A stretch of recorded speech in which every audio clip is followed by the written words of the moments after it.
നാരായണം നമസ്കൃത്യ നരം ചൈവ നരോത്തമം ദേവീം സരസ്വതീം വ്യാസം തതോ ജയമുദിരയേ. ഹേ കൃഷ്ണ കരുണാ സിന്ധോ ദീനബന്ധു ജഗത്പതേ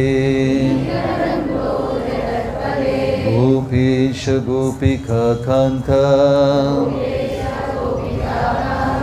രാധാകാന്ത നമോസ്തുതേ. തപ്തകാഞ്ചന ഗൗരാംഗീ രാധേ വൃന്ദാവനേശ്വരീ വൃഷഭാനുസുതേ ദേവീ പ്രണമാമി ഹരിപ്രിയേ. ജയ ശ്രീ കൃഷ്ണ ചൈതന്യ പ്രഭു നിത്യാനന്ദ ശ്രീ അദ്വൈത ഗദാധര ശ്രീവാസദി ഗൗരഭക്തവൃന്ദ. ഹരേ കൃഷ്ണ കൃഷ്ണ കൃഷ്ണ ഹരേ ഹരേ ഹരേ രാമ രാമ രാമ ഹരേ ഹരേ. പ്രഭാസ് തീർത്ഥ് കീ. ഹരേ കൃഷ്ണ. നമ്മൾ ഇവിടെ സോംനാഥിൽ വെറാവൽ എന്ന് പറയുന്ന സ്ഥലത്താണ് ഉള്ളത്. കേരളത്തിൽ നിന്ന് ഒരേ ഒരു ട്രെയിന് മാത്രം. കേൾക്കുന്നില്ല? അപ്പോൾ ഇവിടെ മുന്നിൽ വന്നാൽ മതി, കാരണം സ്പീക്കർ അവിടെ ആയതുകൊണ്ടായിരിക്കും. ഇവിടെ വന്നാൽ ഇവിടെ ഇഷ്ടം പോലെ സ്ഥലമുണ്ട്, മുന്നോട്ട് വന്നാൽ. സോംനാഥിൽ വെറാവൽ എന്ന് കേൾക്കാമോ? അവിടെ കേൾക്കാം. സോംനാഥിൽ വെറാവൽ എന്ന് പറയുന്ന സ്ഥലത്താണ് നമ്മളുള്ളത്. കേരളത്തിലിരുന്ന് ഒരേ ഒരു ട്രെയിൻ മാത്രമേ ആഴ്ചയിൽ ഒരിക്കലും ഇവിടെ വരാറുള്ളൂ, വെറാവൽ എക്സ്പ്രസ്. ഇന്നത്തെ പേര് ഈ നാട്ടിന് വെറാവൽ എന്നാണ്, ഈ ജില്ലയുടെ പേര് സോംനാഥ് എന്നാണ്.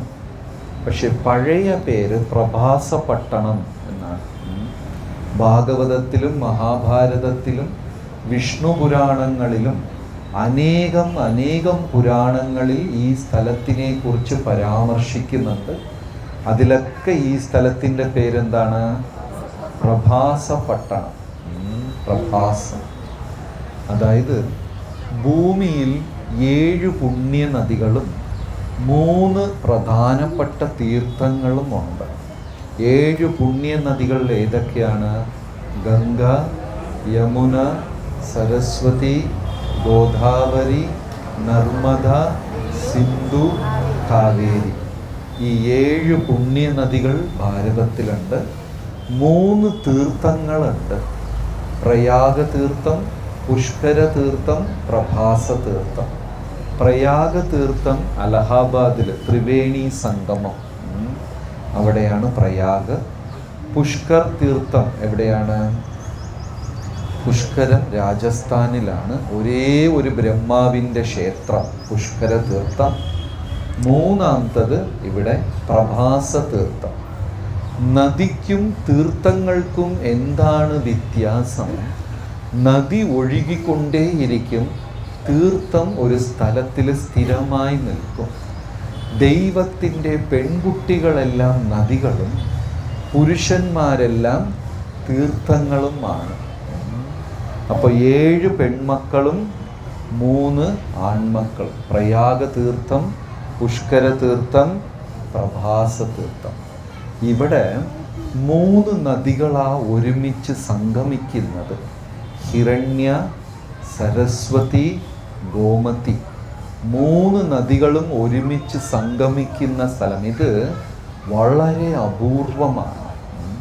3 നദികൾ സംഗമിക്കുന്നത് ഭാരതത്തിൽ 2 സ്ഥലത്ത് മാത്രമേ ഉള്ളൂ. ഒന്ന് പ്രയാഗില്, രണ്ടാമത്തത് ഇവിടെ പ്രഭാസത്തിൽ. പ്രയാഗിൽ 3 നദികൾ ഒരുമിച്ച് കൂടും. ഏതൊക്കെയാണ്? ഗംഗ, യമുന, സരസ്വതി. ഇവിടെ പ്രഭാസത്തിൽ ഹിരണ്യ, സരസ്വതി, ഗോമതി എന്ന് 3 പുണ്യനദികൾ സംഗമിക്കുന്നതാണ്.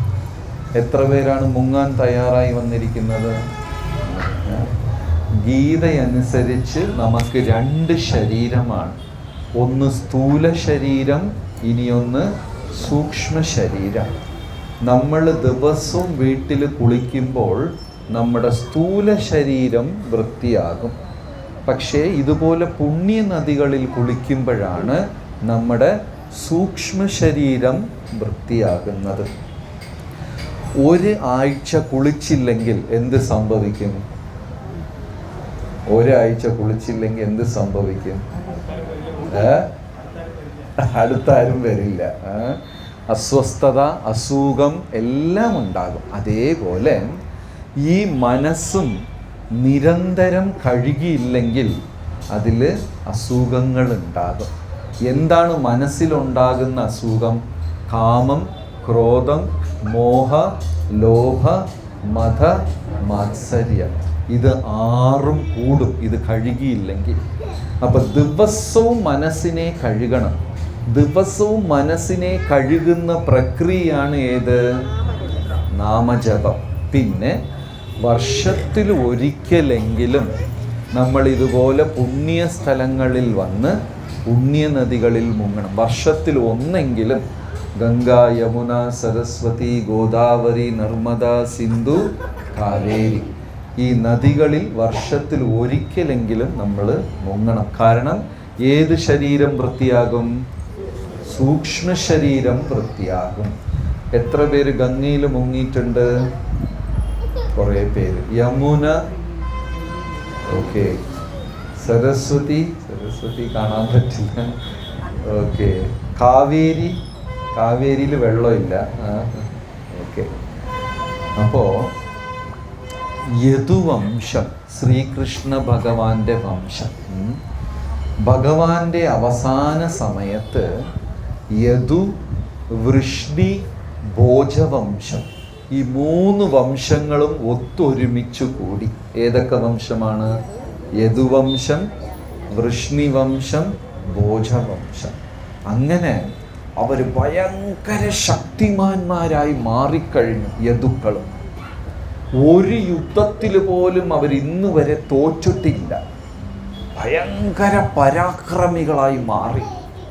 അതുമാത്രമല്ല, കൃഷ്ണൻ്റെ മക്കളും ചെറുമക്കളും ബന്ധുക്കളാണ്, കൃഷ്ണൻ്റെ കുലത്തിലുള്ളവരാണെന്നൊരു ചെറിയ അഹങ്കാരം കൂടെ അവർക്കുണ്ടായി.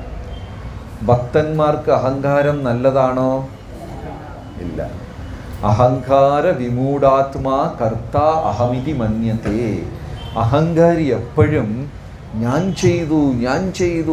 ചെയ്തു എന്ന് എപ്പോഴും സ്വയം പുകഴ്ത്തിക്കൊണ്ടേയിരിക്കും. ഭക്തന്മാർക്ക് ഏത് നല്ലതല്ല? അഹങ്കാരം നല്ലതല്ല. ഈ യദുവംശത്തിലുള്ളവരുടെ അഹങ്കാരം കൂടിക്കൊണ്ടേയിരുന്നു. നമ്മളെല്ലാം കൃഷ്ണൻ്റെ ആൾക്കാരാണ്. ചിലപ്പം ഭക്തന്മാർക്കും കുറച്ച് അഹങ്കാരം ഉണ്ടാകാറുണ്ട്. ഞാൻ കൃഷ്ണൻ്റെ ആളാണ്, എല്ലാ മാസം ഞാൻ ഗുരുവായൂരിൽ പോകും. അങ്ങനെയൊക്കെ ചെറിയ ചെറിയ അഹങ്കാരം ഭക്തർക്ക് ഉണ്ടാകാറുണ്ട്. പക്ഷേ പാടില്ല.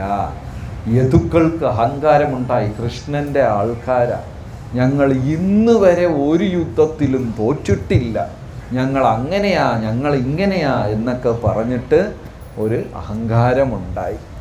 ശ്രീകൃഷ്ണ ഭഗവാന് ഏറ്റവും സൗമ്യനായി മംഗളഗുണങ്ങളുടെ അധിപനായ ഒരു പുത്രനും ഉണ്ടായി. അതേസമയം കുസൃതി കൊണ്ട് സഹിക്കാൻ പറ്റാതെ തലതിരിഞ്ഞ ഒരു പുത്രനും കൃഷ്ണനുണ്ടായി. കൃഷ്ണ ഭഗവാനുണ്ടായ നല്ല പുത്രൻ ആരാ? പ്രദ്യുമ്നൻ. തലതിരിഞ്ഞു പോയ പുത്രൻ ആരാ? ശാംബൻ. ശാംബനെ ആരും കല്യാണത്തിന് വിളിക്കാൻ പറ്റില്ല. കല്യാണത്തിന് വിളിച്ചാൽ അവിടെ ചെന്നിട്ട് കഴിച്ചിട്ട് പെണ്ണിനെ തട്ടിക്കൊണ്ടുപോകും. അങ്ങനെ വളരെ കുസൃതിയായ ഒരു മകനാണ് ശ്രീകൃഷ്ണ ഭഗവാനുണ്ടായത്. ആര്? ശാംബൻ. ഈ ശാംബൻ ആരാണെന്ന് ചോദിച്ചു കഴിഞ്ഞാൽ മഹാദേവന്റെ തന്നെ അംശമാണ്. ജാംബവതിയുടെ മകനാണ്, രുക്മിണിയുടെ മകനാണ് പ്രദ്യുമ്നൻ. ജാംബവതിയുടെ മകനാണ് ആര്? ശാംബൻ. അപ്പം ആരെങ്കിലും ശാംബനെ ഗുണദോഷം പഠിപ്പിക്കാൻ പോയാൽ ശാംബൻ പറയും, ഞാൻ ജാംബവതിയുടെ മകനാ. ജാംബവതി ആരാ? ജാംബവാന്റെ മോള്. ആരാ അത്? മനുഷ്യവർഗത്തിൽപ്പെട്ടതല്ല, കരടിയാ. അപ്പൊ എന്തെങ്കിലും ഉപദേശിക്കാൻ പോയ ശാംബൻ പറയും, ഈ നിയമങ്ങളെല്ലാം നിങ്ങൾ മനുഷ്യർക്ക്, ഞാൻ എന്ത് കുട്ടിയാ? കരടിക്കുട്ടിയാണ്, എനിക്ക് നിയമം ബാധകമല്ല. ചില സമയം ഹരേ കൃഷ്ണക്കാർക്കും അല്പ അഹങ്കാരമുണ്ട്.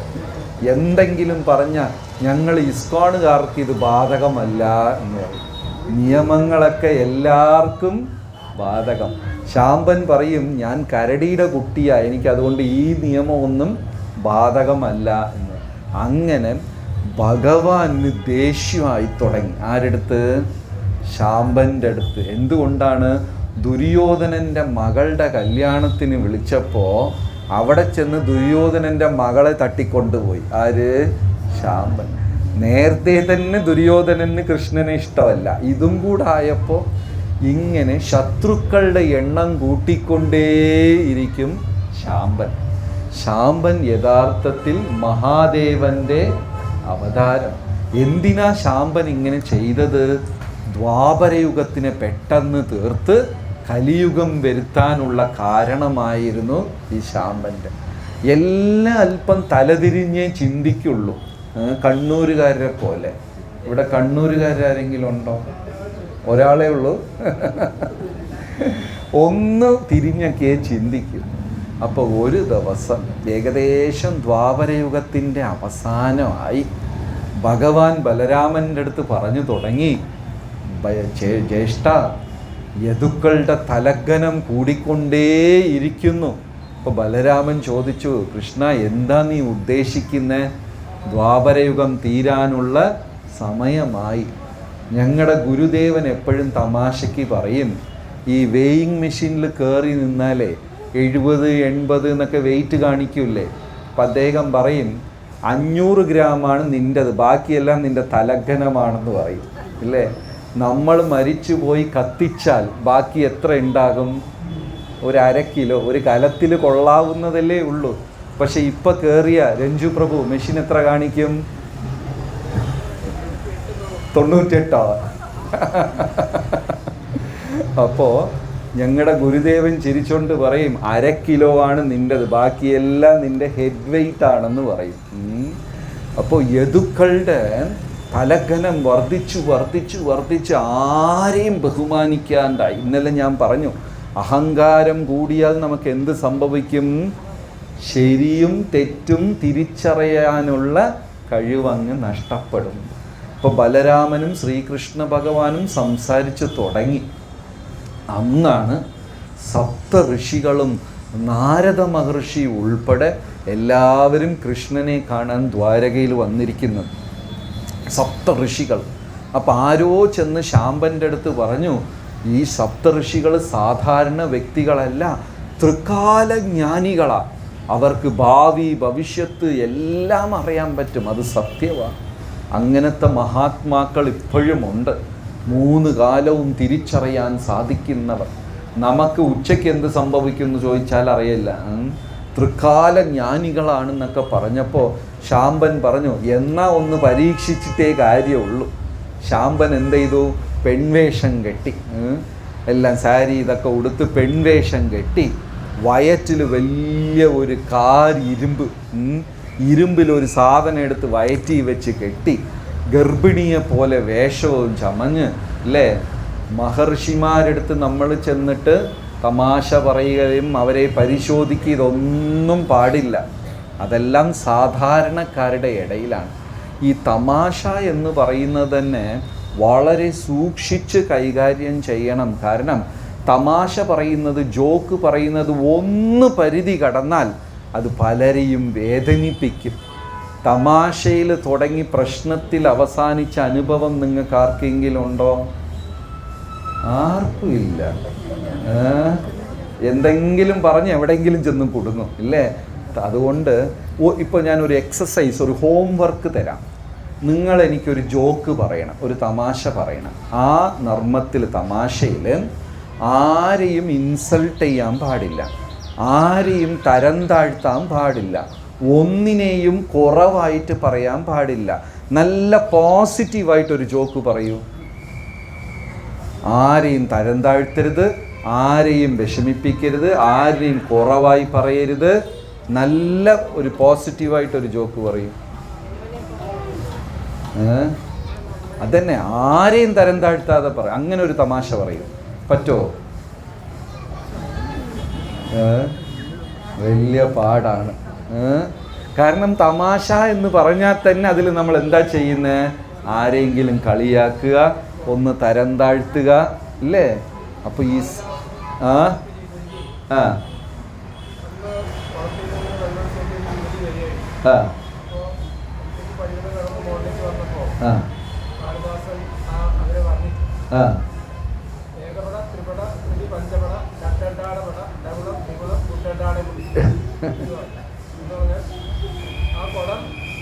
ഉരുണ്ടു പോണത് അതിൻ്റെ സൗണ്ടാണ്.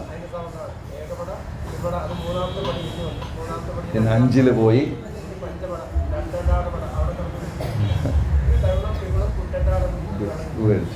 അപ്പോൾ എല്ലാത്തിലും നമ്മൾ ആരെങ്കിലും ഒന്ന് തരം താഴ്ത്തും, ഒന്ന് അവരെ തരക്കുറവായിട്ട് സംസാരിക്കും. അപ്പോൾ ഇവിടെ ശാമ്പൻ എന്ത് ചെയ്തു? പെൺവേഷവും ചമഞ്ഞ് വലിയ ഒരു ഇരുമ്പും എടുത്ത് വയറ്റിൽ കെട്ടി ഒരു ഗർഭിണിയെ പോലെ വേഷവും ചമഞ്ഞ് നേരെ ചെന്ന് ഈ സപ്ത ഋഷികൾ, പുലസ്ത്യ, പുലകൻ, ക്രതു, വസിഷ്ഠൻ, ജമദഗ്നി, അത്രി, ഇവരൊന്നും സാധാരണ വ്യക്തികളല്ല. ഈ സപ്ത ഋഷികൾ ബ്രഹ്മാവിൻ്റെ പുത്രന്മാരാണ്. അവരെടുത്ത് ചെന്ന് തമാശ, നാരദ മഹർഷിയും കൂടെ ഉണ്ട്. ഈ പെൺകുട്ടി ആൺകുഞ്ഞിനെ പ്രസവിക്കോ പെണ്ണിനെ പ്രസവിക്കോ? നാരദ മഹർഷി പറയും ഒലക്കയെ പ്രസവിക്കും. ആണിനെയും പ്രസവിക്കില്ല, പെണ്ണിനെയും പ്രസവിക്കില്ല. ശാമ്പൻ ഒലക്കയെ പ്രസവിക്കും, അതും കാരിരുമ്പ് ഒലക്ക. അത് കാരണം യദുവംശം മുഴുവനും നശിക്കുകയും ചെയ്യും. അപ്പം അതുകൊണ്ട് വന്ദിതന്മാരെ നമ്മൾ കാണുമ്പോൾ അത് ബഹുമാനത്തോട് സംസാരിക്കണം. അബദ്ധത്തിൽ എന്തെങ്കിലുമൊക്കെ അവരെ മനസ്സ് വേദനിക്കുന്ന പോലെ വന്നാൽ ആ ശാപം. ഞാനൊരു നടന്ന കഥ പറയാം. മൈസൂരിൽ ഒരു ശ്രീരംഗപട്ടണമുണ്ട്. പോയിട്ടുണ്ടോ? രംഗനാഥസ്വാമി ക്ഷേത്രം മൈസൂരിൻ്റെ അടുത്ത്. ഇന്നും അവിടെ ഒരു ചരിത്രം നടക്കുന്നുണ്ട്. എന്താണെന്ന് വെച്ചാൽ രാജകുടുംബത്തിൽ ഒരു വർഗത്തിൽ ഇന്നും ആൺമക്കളില്ല.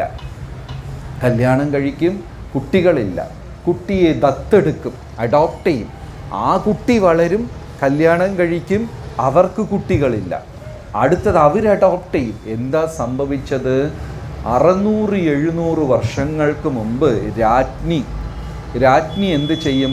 ദിവസവും ആഭരണങ്ങളെല്ലാം, നവരത്നവും ആഭരണവും കൊണ്ടുപോയി ശ്രീരംഗനാഥന് കൊടുത്തിട്ട് അടുത്ത ദിവസം പൂജാരി എടുത്ത് പറയും, താത്ത തിരിച്ചുതാ എന്ന് പറഞ്ഞ് വാങ്ങി കഴുത്തിയിട്ടിട്ട് പോകും. നിങ്ങൾ ഗുരുവായൂർ പോയി 100 രൂപ കാണിക്കവഞ്ചിയിലിട്ടു. അടുത്ത ദിവസം ചെന്ന് അമ്പലത്തിൽ ഇന്നലെ ഞാൻ ഇട്ട 100 രൂപ ഇങ്ങനെ തിരിച്ചുതാന്ന് ചോദിച്ചാൽ അത് ശരിയാണോ? പക്ഷെ രാജ്ഞി ആയതുകൊണ്ട് എന്ത് ചെയ്യും? ആഭരണമെല്ലാം രംഗനാഥന് കൊടുക്കും, അടുത്ത ദിവസം വാങ്ങിച്ചോട്ട് പോകും. പൂജാരിമാർക്കൊരു വിഷമം, ഇത് ശരിയല്ലല്ലോ. എന്നാലും രാജ്ഞി ആയതുകൊണ്ട് ഒന്നും പറയാനും പറ്റുന്നില്ല. അടുത്ത ദിവസം രാജാവ് വന്നപ്പോൾ ഇവർ പതുക്കെ പറഞ്ഞു, ഇത് ശരിയല്ല ഇങ്ങനെ ചെയ്യുന്നത്. ആണോ? രാജാവ് പറഞ്ഞു, ഇനി കൊണ്ടുവന്നാൽ എല്ലാം മേടിച്ച് വെച്ചോളൂ, ഒന്നും തിരിച്ചു കൊടുക്കണ്ട. അവർക്ക് ധൈര്യമായി, രാജാവേ പറഞ്ഞല്ലോ. അടുത്ത ദിവസം രാജ്ഞി വന്നപ്പോൾ ഇതെല്ലാം വാങ്ങിച്ചു വെച്ചു, തിരിച്ചു കൊടുത്തില്ല. പക്ഷെ ആ സ്ത്രീക്ക് എന്ത് വിഷമമാണെന്നറിയില്ല, അവർക്ക് ദൈവത്തോടുണ്ടായിരുന്ന ഭക്തി എന്താണെന്നറിയില്ല.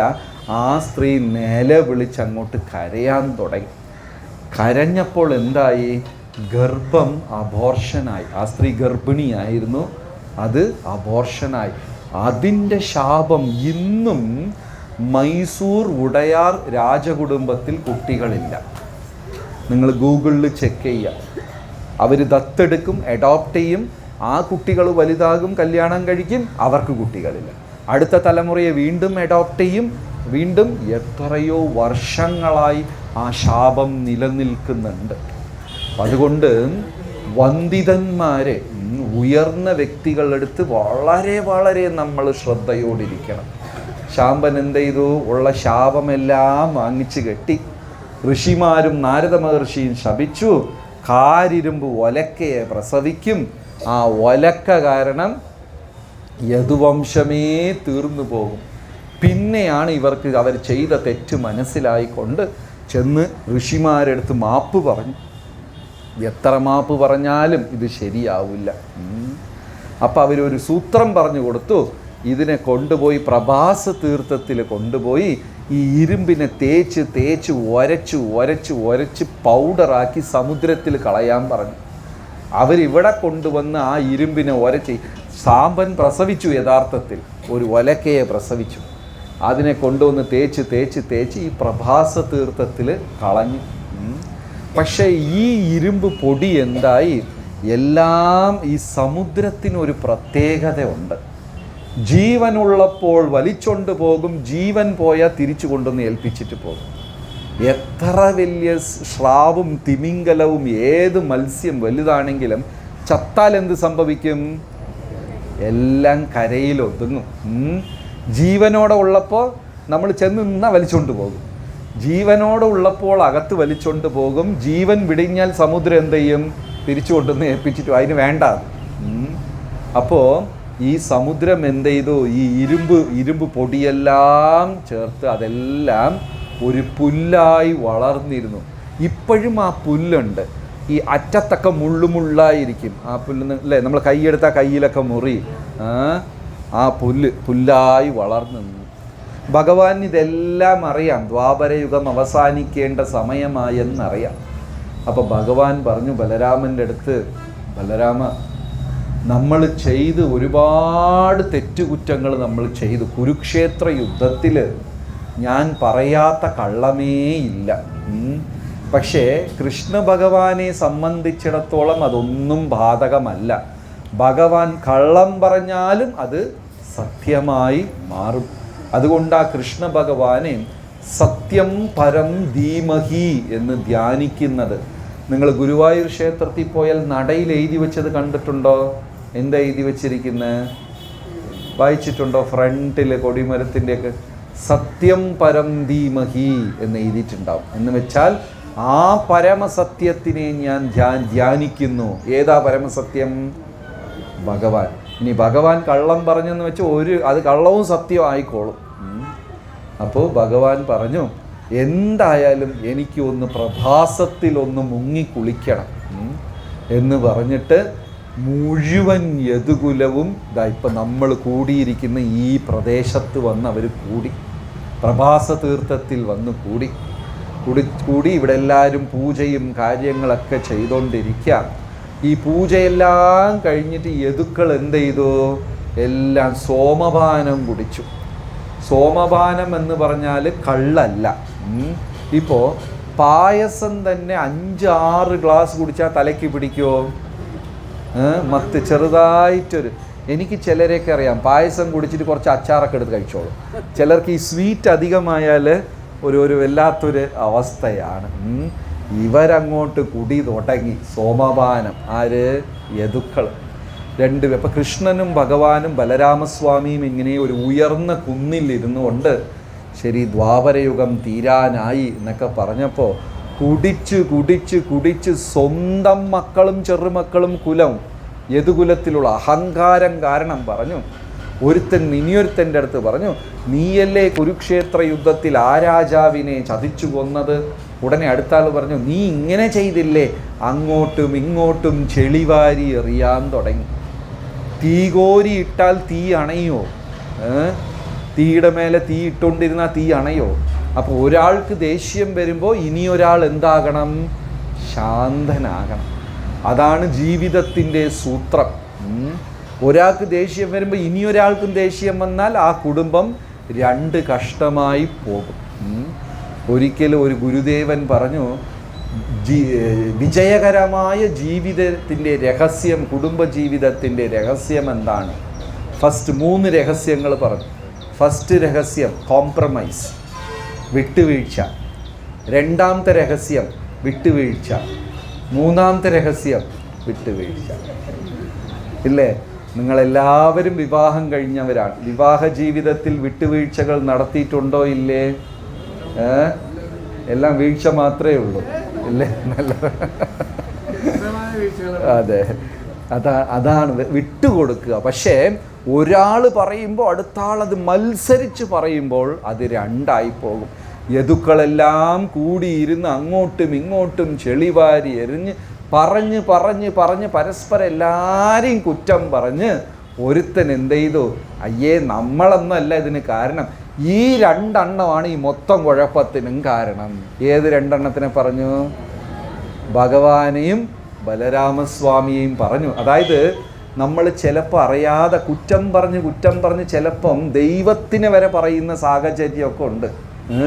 കൃഷ്ണ, ഇത്ര മന്ത്രം ചൊല്ലി എനിക്കൊന്നും നല്ലത് വന്നില്ലല്ലോ എന്നൊക്കെ പറഞ്ഞു.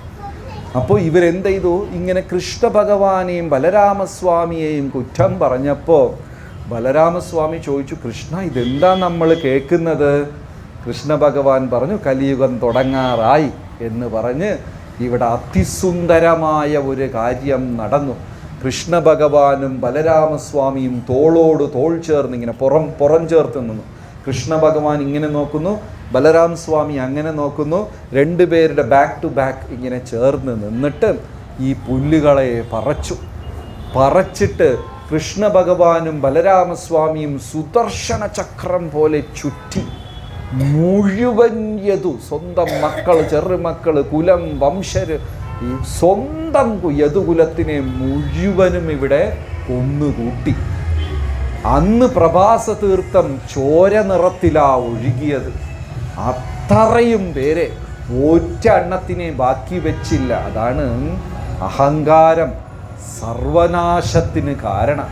എല്ലാം കഴിഞ്ഞിട്ട് ഭഗവാൻ ബലരാമസ്വാമി എടുത്ത് പറഞ്ഞു, ഇനി അങ്ങ് മഥുരയിലും ദ്വാരകയിലും വൃന്ദാവനത്തിലും പോയി ബാക്കിയുള്ള സ്ത്രീകളും മറ്റു കുഞ്ഞുങ്ങളെ എല്ലാവരെയും എടുത്ത് തിരിച്ച് വൈകുണ്ഠത്തിലേക്ക് പോകണമെന്ന് ബലരാം സ്വാമിയെ ഇവിടെ നിന്ന് പറഞ്ഞു വിട്ട് ഇവിടെ വലിയ ഒരു പീപ്പിൾ ട്രീ, മലയാളത്തിൽ എന്ത് പറയും? ആലല്ല, പീപ്പിൾ, അരശ്, അറിയാതാണോ? അറിയാം, പീപ്പിൾ. ഓക്കെ, ഒരു വലിയ പീപ്പിൾ ട്രീ ഇവിടെ ഉണ്ടായിരുന്നു. മലയാളത്തിൽ എന്താണെന്ന് അറിയില്ല. ഇതാണോ? ഈ മരത്തിൻ്റെ ചോട്ടിൽ ഭഗവാൻ ഇങ്ങനെ ചരിഞ്ഞിരുന്ന് തൻ്റെ 2 പാദവും ഇങ്ങനെ ആട്ടിക്കൊണ്ടേയിരുന്നു.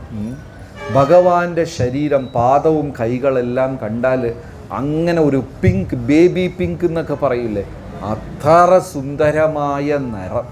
ഭഗവാൻ ഇങ്ങനെ കാലാട്ടിക്കൊണ്ടിരുന്നു. ആ സമയത്ത് മൈത്രേയ മഹർഷിയും ഉദ്ധവരും ഇവിടെ ഓടി വന്ന്, കൃഷ്ണ ഞാനിതെന്താ കേൾക്കുന്നത്? എൻ്റെ ഇടത് കണ്ണ് തുടിക്കുന്നു, ഇടത് തോൾ തുടിക്കുന്നു. രാവിലെ തൊട്ട് ഞാൻ കാണുന്നതെല്ലാം ശകുനങ്ങളൊന്നും ശരിയല്ല. ആകാശത്തിലിരുന്ന് എന്തൊക്കെയോ ജീവികളുടെ ശബ്ദം കേൾക്കുന്നു. മരമെല്ലാം ഉണങ്ങിപ്പോകുന്നതായി കാണുന്നു. ഇവിടെ വന്ന് നോക്കിയാൽ പ്രഭാസ തീർത്ഥം ചോര നിറത്തിൽ ഒഴുകുന്നു. കൃഷ്ണ, എന്തോ ഒരു വലിയ ദുർഘടം സംഭവിക്കാൻ പോകുന്നു. എന്താണ് എന്ന് ചോദിച്ചപ്പോൾ ഭഗവാൻ പറഞ്ഞു, മൈത്രേയ മഹർഷി എടുത്ത് ചോദിക്കൂ. മൈത്രേയ മഹർഷി പറഞ്ഞു, എനിക്കും അറിയില്ല കൃഷ്ണ എന്താ സംഭവിക്കാൻ പോകുന്നത്. അപ്പോൾ ഭഗവാൻ ഇവിടെ ഉദ്ധവർക്ക് മറുപടി പറഞ്ഞു, ഈ പ്രപഞ്ചത്തിൽ കാണുന്നതെല്ലാം താൽക്കാലികമാണ്, ഒന്നും ശാശ്വതമല്ല. നമ്മുടെ കുടുംബം ശാശ്വതമല്ല, പണം ശാശ്വതമല്ല, സൗന്ദര്യം ശാശ്വതമല്ല, ബുദ്ധി ശാശ്വതമല്ല, ആരോഗ്യം ശാശ്വതമല്ല. ഇതെല്ലാം ഒരു ദിവസം എങ്ങനെ വന്നോ അങ്ങനെ തന്നെ വിട്ടു പിരിയും. ഹൃദയത്തിലുള്ള ദൈവത്തിനെ ധ്യാനിക്കുന്നത് മാത്രമാണ് ശാശ്വതമെന്ന് ഉദ്ധവർ ചോദിച്ച ചോദ്യങ്ങൾക്കെല്ലാം ഭഗവാൻ ഇവിടെ ഇരുന്ന് മറുപടി പറഞ്ഞു. അതാണ് ശ്രീമദ് ഭാഗവതത്തിൽ 11-ാം സ്കന്ധം. 11-ാം സ്കന്ധം ഉത്ഭവിച്ച സ്ഥലമാണ് ഇവിടെ. ഉദ്ധവർക്ക് മറുപടിയെല്ലാം പറഞ്ഞു കൊടുത്ത്, ഞാൻ ഈ ഭൂമിയിലിരുന്ന് പോവാൻ പോവാ, ഈ സന്ദേശം എല്ലാവരിടത്തും എത്തിക്കുക എന്ന് പറഞ്ഞ് ഉദ്ധവരെ പറഞ്ഞേൽപ്പിച്ചു. ഉദ്ധവർ ഓട്ടം തുടങ്ങി. ദ്വാരകയിലേക്കും മധുരയിലേക്കും പാണ്ഡവരെ കാണാനും ഹസ്തിനാപുരത്തിലേക്ക് എല്ലാവരിടത്തും ചെന്ന് ഉദ്ധവർ പറയാൻ തുടങ്ങി, നമ്മൾ പ്രാണനാഥൻ, നമ്മളെ പ്രാണനേക്കാളും ഏറ്റവും അധികം ഇത്രയും സ്നേഹിച്ച ഭഗവാൻ പ്രപഞ്ചം വിട്ട് പോവാൻ പോകുന്നു. അങ്ങനെ എല്ലാവരും ഈ സ്ഥലത്തേക്ക് ഓടി വരാൻ തുടങ്ങി. ഭഗവാൻ ഇങ്ങനെ മരത്തിൻ്റെ ചോട്ടിൽ ഒറ്റയ്ക്ക് ഏകനായി ഇരുന്ന് കാലാട്ടുന്നു.